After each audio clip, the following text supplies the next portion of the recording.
a professor in the monastery, and this is 5 years before things get a little rough for our students. But Audrey, could you tell us some more about the story for our audiences back at home? Yeah, that's right. So I'm playing as Byleth here, and we are at the Officers Academy at Garrick Monastery. Don't worry about that green-haired girl in the room. That's completely normal, and everything is fine. But basically, at the outset of the game, I'm sorry, I have to talk to Bernie here. Oh, she says she's got a cold, but she's a big liar. Bernie's actually just a big introvert, but it's okay. You can pull her out of her shell over time. But at the outset of the game, you choose one of 3 houses to lead and to teach, and each one represents one of the ruling powers in Fodlan, the continent where this game takes place. So you're not just choosing the students who you want to teach, you may be choosing which side you want to take and, oh, I don't know, an impending war. So we're going to show a few of the activities that you can do here at the monastery. In there is the garden. Over there's the fishing hole. But you know what? I'm a bit peckish. I'm going to run to the dining hall real quick and see what's going on there. I mean, it's morning for us, so I guess it's breakfast time. Breakfast is the most important meal of the day. So here we are in the dining hall. And, oh, hello, Dedu. Investigating Ramire Village. He's always so serious. Come on, let's get a bite. Just walk away from it. Yes. So there are multiple paths you can take in this game. The one we're playing right now is the Black Eagle path, and this is Edelgard. She's the house leader of the Black Eagles. She's an incredibly important character. I won't spoil anything for anyone who hasn't played the game, obviously, but she has an incredibly compelling and deep backstory, just like all of the characters in this game. So I hope you look forward to getting to know her.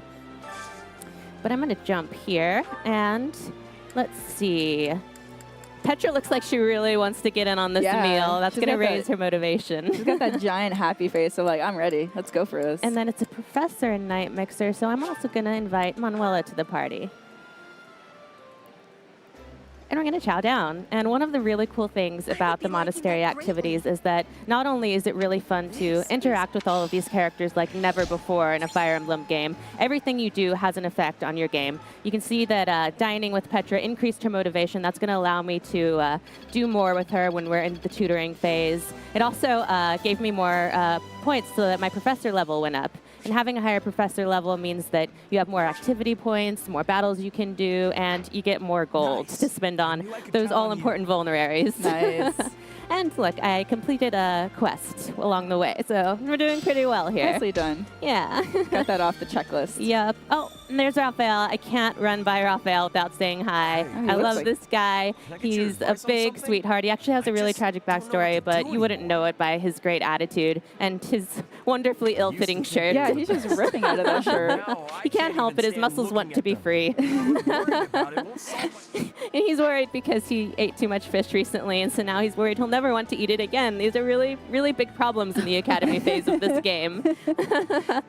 So right now, I'm going to go ahead and fast travel, and this is pretty big, so I'm very happy I can't fast travel, to the cathedral here and do a couple of more activities.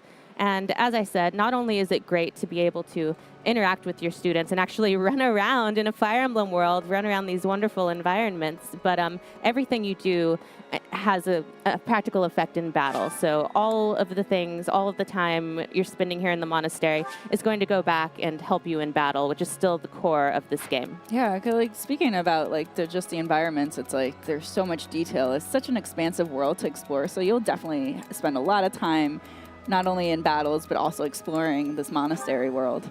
Yeah, and so this is the advice box, and it's where students will anonymously ask you for advice. And you have to kind of, based on your knowledge of those students, guess what would be the answer that makes them happy so you can get support points with them. And I correctly guessed that was Hilda. Nicely done. Yes, so I completed that quest, and Hilda's now very happy with me. As I said, all of the different monastery activities you can do, as well as battles, will increase your support points, which can unlock support conversations. Oh, I know by the hair that's Petra. Let's see. Oh, you're right. She misses the sea because that's where she's from a foreign land, and she misses the ocean. Nice guess. It's like you've played this before. I might know these characters a little bit, but all these characters are so lovable, and unlocking support conversations with them is really, really rewarding, especially since what's what's really dynamic about this game is that there's a 5-year jump at some point. So you get to see the support conversations that take place in the academy, and then there are also some that will only take place after the 5-year jump during the war phase of the game. So you get to see how the war and the events of the game have affected these students, which is really, really compelling. And that's how you get to know them enough to answer these advice box questions. And at that point, of course, after the 5-year jump, you can even pursue a romantic relationship with someone. Dimitri. Just saying. He is quite handsome. He is. Now I'm going to do some choir practice. I chose Dorothea, who's a former opera singer, and Ferdy, who has the voice of an angel. So we're going to do some choir practice. And again, like everything at the monastery, it has an effect. It raised their faith experience, and I got more authority experience as their professor. So it's another boon to your battle, to your strategies, to the way you're going to be able to level up these characters. I'm noting that the game is fully voiced. I really like, whenever you talk to a character, they are fully voiced and you can really engage with them. And some folks would be happy to know there's dual audio options. So yes, if you want to play with the Japanese voices, you absolutely can. So we're going to jump into some tutoring here. And as you can see, you can choose to instruct manually or automatically. One of the wonderful things about this game is that it's as deep as you want it to be. If you want to, like me, I love to pour every single stat, every single unit that I have, and try and customize it to my heart's content. But if you're the kind of player who really just wants to race through the story and the battles as fast as you can auto-tutor, and it won't be quite as effective, but it is an option if you'd rather not deal with all of this stuff that I just personally love pouring over.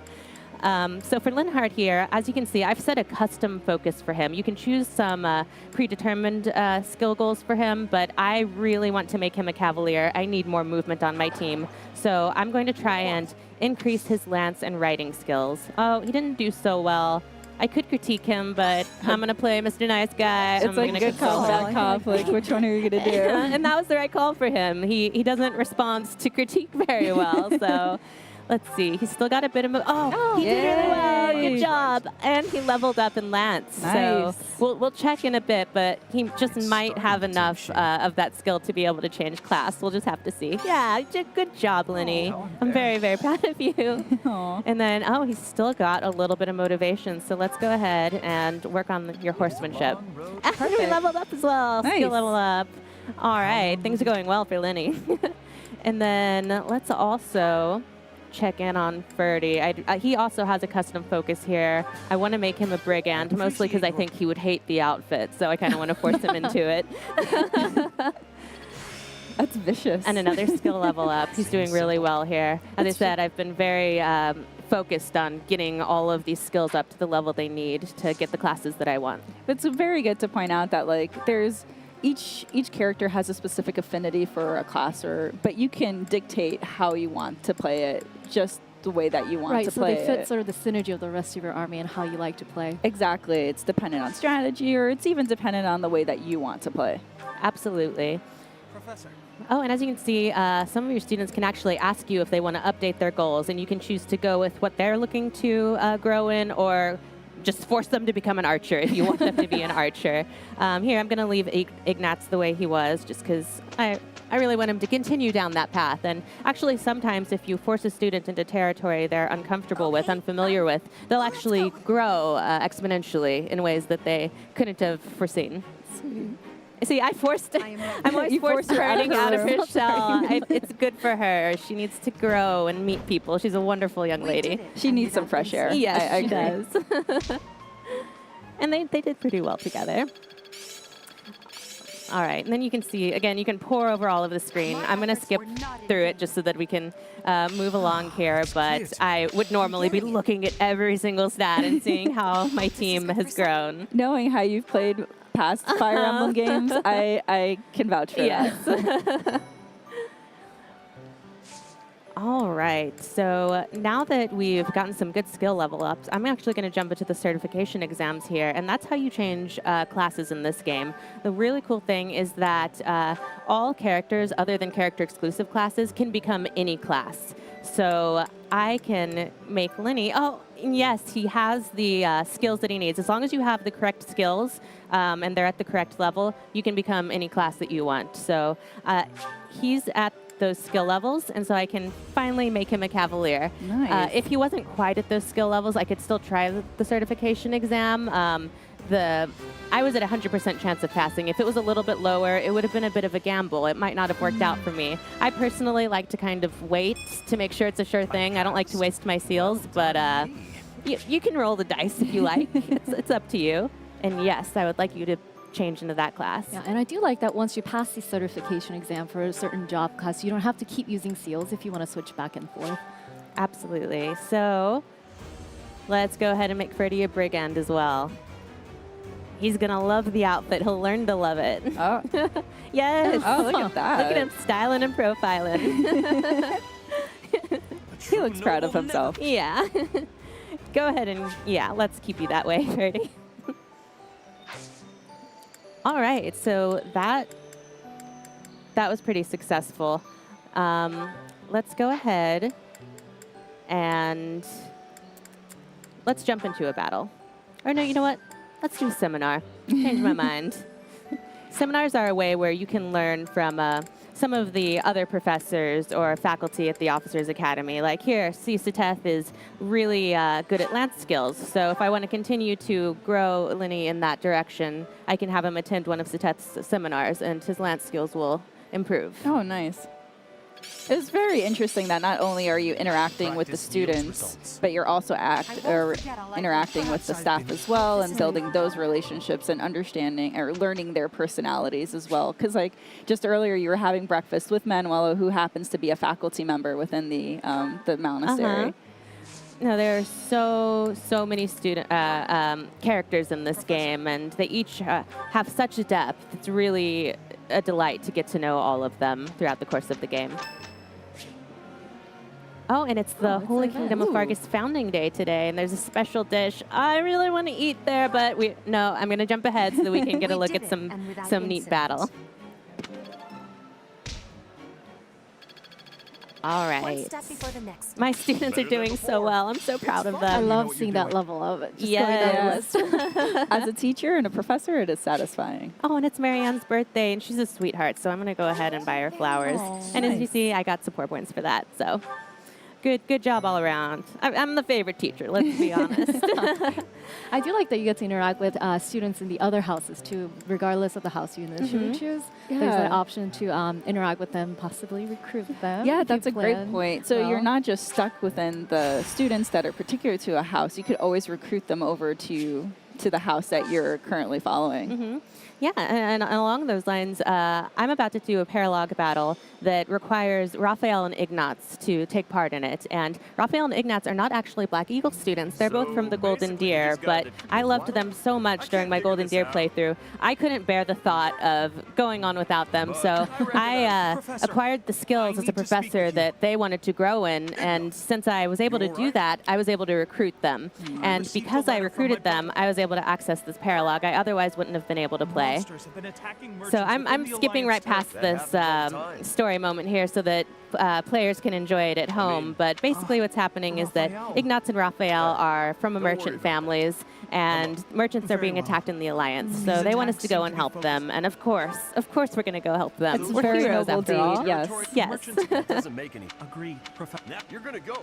I just love Raphael. He's the best. He's so I amped. knew you couldn't resist. He's always amped. Thank you so much. And we've seen a glimpse of the calendar a few times, and that's really notable because you live by the calendar in this game. It determines when you take part in special battles, when you can do additional training opportunities, when people's birthdays are, special holidays, tournaments, all kinds of things. So you really want to keep an eye on the calendar. All right, we're going to go ahead and jump into this battle. Oh, there they are. There are the merchants. Oh, they're in a load of trouble because that guy doesn't look friendly. Oh, yeah, not at all. Looks like they are. So my group starts up split up, and as you may have seen, the objective here is to defeat the commander Merchants could probably escape. and obviously protect the merchants. That's pretty important. So you're employing proper flanking maneuvers, which is already... It looks pretty good. Yes, and that's why I'm really happy that I made Linhart a Cavalier here, because that gives me a lot of movement at my disposal, and I really want to be able to get over to this drawbridge over here. Ooh. So first I'm going to use a combat art, then I'll get over to that drawbridge. Combat arts are returning. You might remember them from Shadows of Valentia, and there are a bunch of new ones in this game as well. So I'm going to go ahead and unleash one. They're very powerful, of course, but they also do lower your weapon durability very quickly. So you can't just spam the combat arts. You have to be very strategic about how you use them.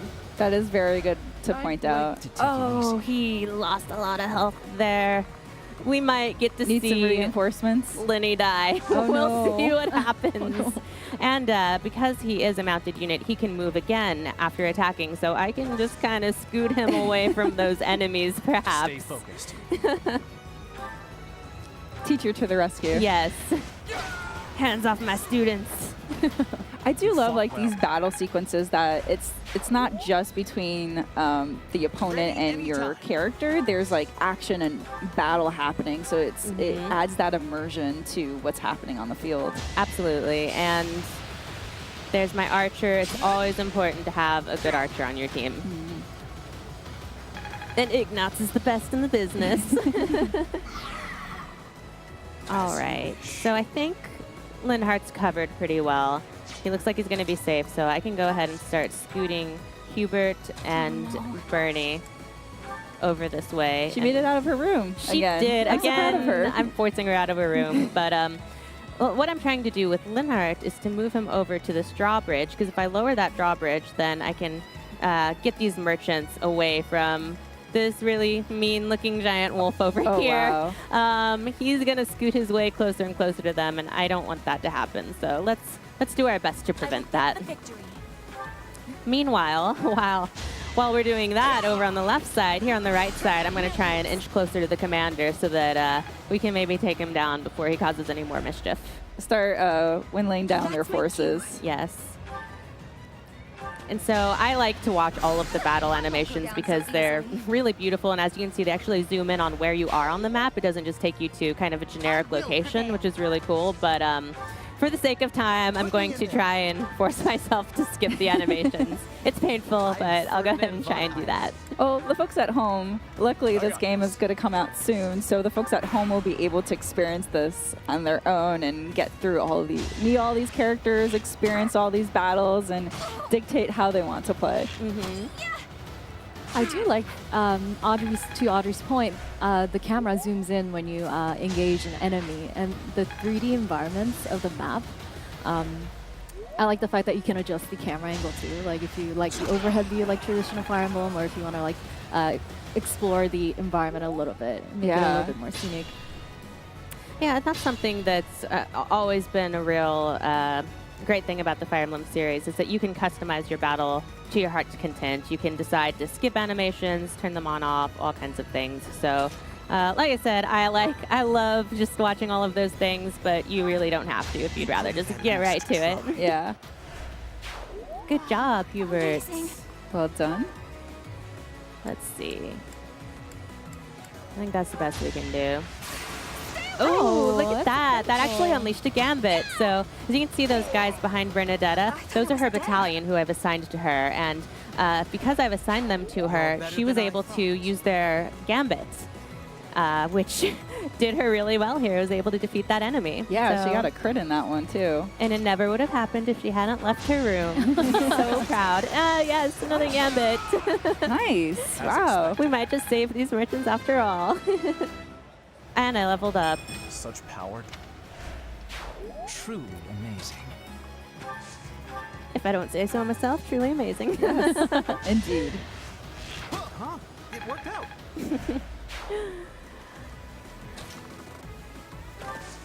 All right. The path is clear now. And using my brand new Cavalier, I was able to get over to this bridge and lower it for those merchants. So they can run away from that massive wolf, which we haven't actually just mentioned yet, but it covers like 4 spaces on the map. Right. Like it just shows how monstrous and massive that character is versus all the other units on the field. He's incredibly powerful too. It takes a long, look, he's 4 spaces. He takes a lot to whittle down his health. Yeah, and positioning is so important in Fire Emblem. At the end of your turn, your units are vulnerable to enemy retaliation, depending on what position they are. And so these bosses that take up more than one square, that really open up just like different possibilities of positioning. So there's one more important battle that I'd like to show. So I think we're going to go ahead and switch over. Yeah. We're not going to be able to defeat this commander today, but I'm going to leave that great pleasure to the viewers at home whenever they pick up the game.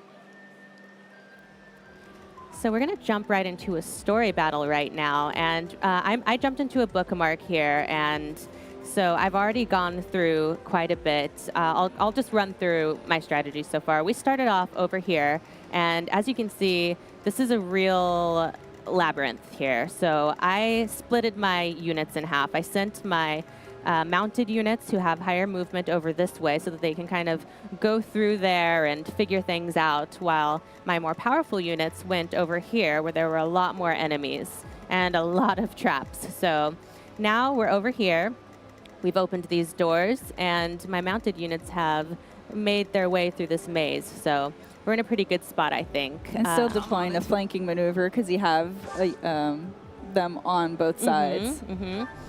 And I was able to open the door here. One thing that I think is really important to do when you're in one of these sprawled out maps is to kind of choose a key bearer. So I have Sylvain here as the key bearer on this side, and whenever there's a key, I make sure that it gets over to him so that I always know who has the key. I can make sure that's the person I'm sending towards the doors. All right, and I'm noticing these are students from the Blue Lion house. That's right. Oh, yeah, we're alternate playing a path. different house now. That's a good call. And this save file, we're playing as the Blue Lion path and as female Edelgard. Or Byleth. Oh, sorry, female Violet. So many names. I know. Oh, and we've got It just another goes to show how many characters there are in this game, so it's definitely a challenge to keep track of who's who. But as a professor, that's my duty. All right, so I'm going to cozy up to Byleth here and use a combat art. Ooh, we can, yeah. Let's use that one. Again, I keep not skipping the battle animations because They're so cool. Look at it. What should I do? Dedu, you just be you. And here's my healer. As always, it's so important to keep track of your healer in these maps and make sure that they stay alive so that they can help you stay alive. Yeah, for sure. But as you had mentioned, too, that it's really important to make sure, especially for this map, to point out which character has the key, so then you're not scrambling around trying to identify where they are, but also switching them around. I'll go. All right, so we're making pretty good work of these folks. And Annette, let's move you over here. She doesn't have quite the same movement as everyone else, but she's a mage, so her ranged attacks are really, really critical because all of my mounted units, they generally tend to be lance users, so I really need to have someone with ranged attacks on my side over there.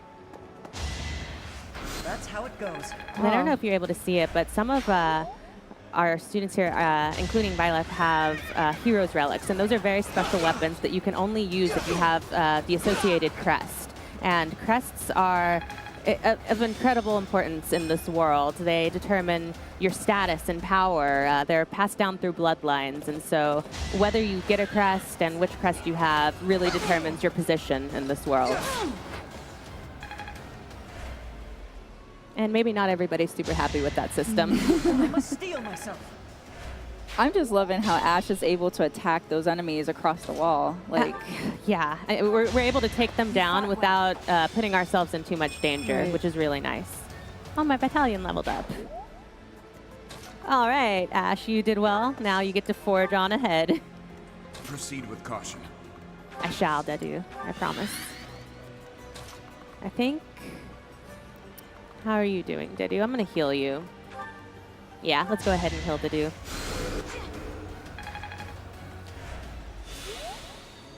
All right, thank you, Mercy. Well, let's go back over to this side, and there's a lever here. So let's flip it. still And a few then- enemies to take out here. Uh-huh. so let's send Sylvain up this way. Take that guy down because he's blocking one of the warp panels I want to use. Normally, you would need to check all of these warp panels, see where they take you, but I just happen to know which one I want. I'm going to go ahead and go straight there. I've done this before. Oh, yeah, let's use Rally because Felix, he's a bit of a downer. He needs some pep in his step.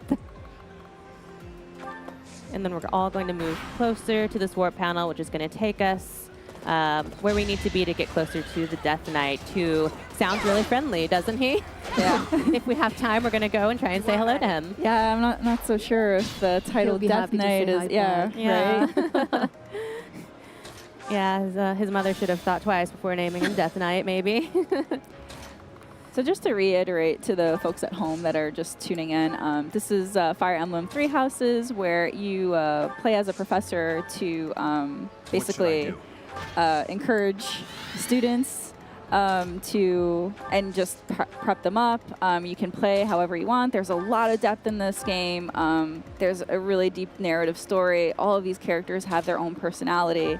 And right now we're playing a bit earlier in the game where it's before the 5-year jump, which if you tune in yesterday's Nintendo Direct, you got a little bit of a preview of what happens after that jump, but this game is really, really cool, and we're really excited to show it to you today. Yeah, and that was just a taste, what you saw in the trailer. Their stories, their backgrounds are all so complex. You can't tell what's going on until you play the game. So you have a lot to look forward to, viewers at home. All right, so my key bearer is here at the door. We're going to go ahead and say hi to the Death Knight pretty soon. You know what, Sylvain, you're a good man, but I'm going to go ahead and let your professor do the hello. Oh my gosh. Because Death Knight is very powerful and very, very scary. This is risky. We're all very scared of him. So let's go ahead and end this turn. Just give up. And then one thing I want to point out is that, well, first I'm going to defeat this enemy, and then I'll point stuff out. But say I had royally messed up in battle and, God forbid, let one of my students get defeated. There's actually a way using Divine Pulse where you can go back and you can redo the whole match if you want, or you can just go back a few moves. And this is obviously very powerful. It's very limited, so you have to use it strategically, or you can choose to just not use it at all and just live with the deaths. But it's actually a great way to not have to reset a whole 30-minute battle if something doesn't go your way. Yeah. So it's a neat option for fans. It's also important to note, too, that right now you're playing in the normal mode. I'm playing in classic mode, yes, which means that when people die, they stay dead. So, yeah, Divine Pulse is a great way to get around that. Counteract the... Yeah, and go and kind of rethink your strategies. Another battalion level up. That's handy. Oh, no. You said he was friendly? Too much fun. Yeah, so we're going to stop right here. Right here. Before he, over here. Because this friendly fellow just got a little less friendly. So. You said he was friendly. Yes. But yeah, I should have pointed out that not only do you need to either take down the Death Knight, which is difficult, or take down all other enemies on that map, which there were a lot of them, you have to do it in 25 turns. Oh my gosh. So, yeah. So there are conditions and challenges to every battle. Yes. Cool. But that was just